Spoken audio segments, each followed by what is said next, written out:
Right now, we're already the majority in LA County. What does it mean? Nothing. We're going to be, by the year 2020, we're going to be the majority in California. Even if they block the borders and they put up a cement fence 20 miles high, we're still going to be the majority. By 2050, they're talking about how we're going to be 30% of the U.S. population. Yeah, of the U.S. population, but we're going to be over 50% of the Western United States. And way over 50% of the population of Texas and California. But if we're going to be talking like Obama, who talked about when our forefathers came here on this continent, and nobody laughed. Nobody laughed when he talked like that. Or who described himself as, well, I'm just a mutt. Did any of you hear that one? He described himself as a mutt. A lot of shelter dogs are mutts like me. That's a real proud man for you.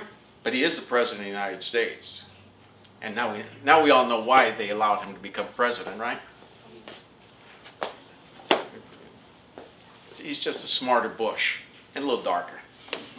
Yeah. So a lot of this is food for you to digest, and some of you might be digesting this for the next 20 years. And others will hopefully follow up, you know, because we do need people, not just to wake up, you know, it's kind of like, what's the thing, I'm sure we were all kids, and okay, you're awake, but you're still in bed, you're not taking any, you got to go to school, but you know, you don't want to get up, you know, you know what's right, you're going to have to get up eventually. So there's a lot of things that we already know, a lot of what I talked about. Most of you already know, or else you probably wouldn't be in this room. You already have a little bit of an idea of this. And, but it's hard for people to follow through on things. And that, what do you think that's all about? That's conditioning. Conditioning, for those of you who speak Spanish, what's one of the things somebody calls you and you say, mande?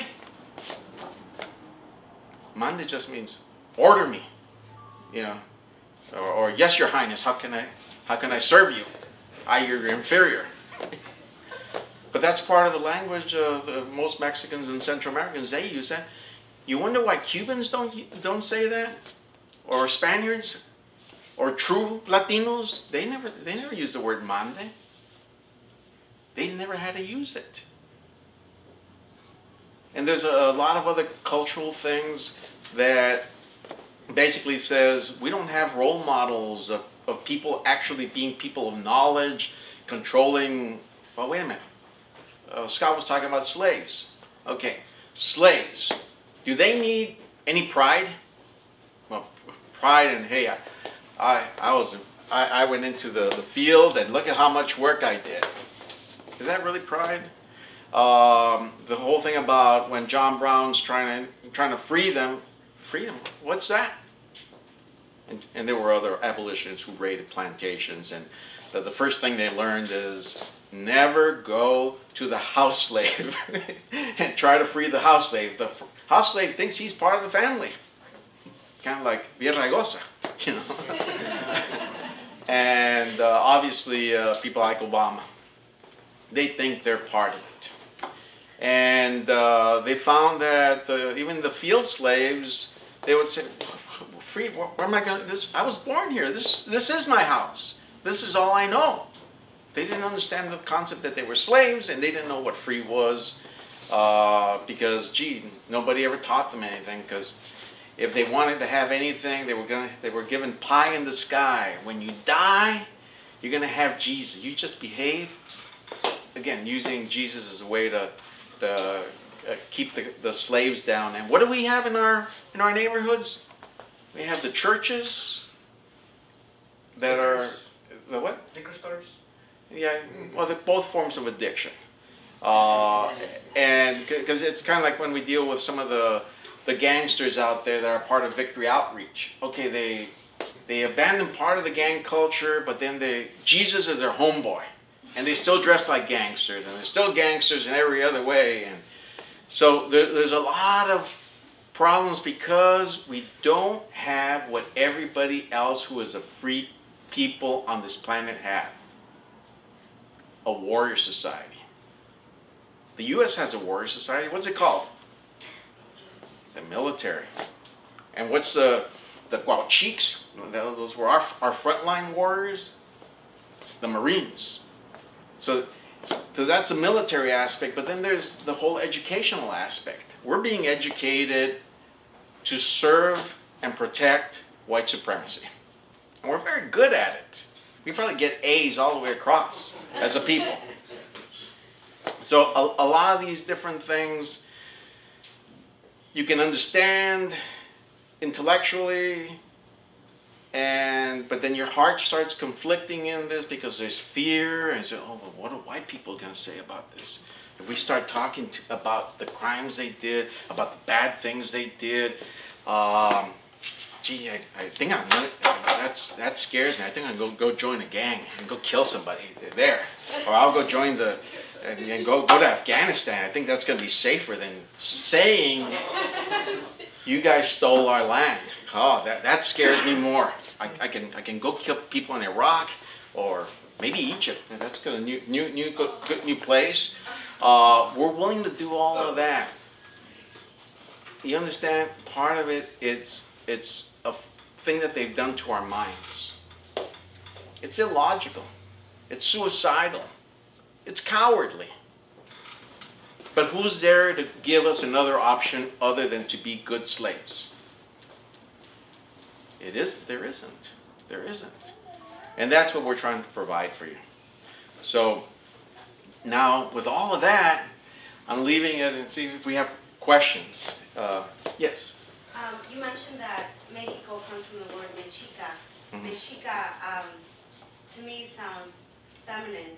Mexico sounds masculine. How did the A all of a sudden make all right. O? Because see, this is part of that mentality I'm talking, because you're thinking in Spanish. In Nahuatl, actually, there is no gender issue. It becomes, it's like to address our Creator. There's no he, no she. Right. You know. So how did it become Mexico? Okay. Mexica has nothing to do with ca or co, de español. It's not Spanish, okay? So it comes from Mexica, and the place of the, whenever you see Acapulco, wherever you see a co, there's a place, you've heard of places, and Mexico is place of the Mexica. You know, I'm not the Nahuatl specialist, but that's a short version of it.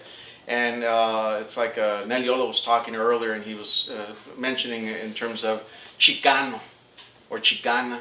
Again, that's from the issue when a lot of the Nahuatl speakers of our people came here in the early 1900s, and they were still speaking Nahuatl, and the Spanish speakers were saying, ¿Qué están hablando? In Mexicano, which was another way of saying Nahuatl. And said, oh, son parte de esa chicanada. And chicanada was a code word for saying esa indiada. Haven't any of you ever heard that word? It's a very ugly way of saying indigenous people. And the ironic part, it's mostly used by our own people against ourselves. So, Mexica does not come from the Spanish language, therefore the rules don't apply. If it could be, we were speaking Persian, I'm sure the rules are a little bit different, or Chinese, there are different rules. So it doesn't come from the Spanish language. It's kind of like if we were anglicizing it, then it would be you're a Mexican, you know, instead of Mexican. So I don't know if I quite clarified, but it's not It doesn't come from Spanish. So, yeah. What about the difference between Mexica versus Mexicat? Well, the plural? Yeah, Mexica is just singular. It's a singular version of it. And then you can get into the whole, how do you spell it? Or somebody was mentioning earlier, actually. Now we wanted me to explain why Mexica New Year on February 2nd. you know, as opposed to March or April, all these other days. Well, specifically, Mexica New Year is February 2nd. It's documented. You know, there's all kinds of, but there were other dates for the New Year in different areas. And if you know anything about agriculture, if you're up in the high plateaus, you're gonna plant a certain time. If you're down in the tropics of Veracruz, it's gonna be a different time. If you're up in the area of Oaxaca, it's slightly different. That's part of the reason. It's not the big agricultural specialist either, but that's something that's different. Yeah, Mexica just means like we say Ti Mexica, we are Mexica, or Ni Mexica, you say I am Mexica. So, ni means I. Okay. So, but that's, we've had Fermin, so those of you who want to, on our websites, we have actually lessons in the Nahuatl language.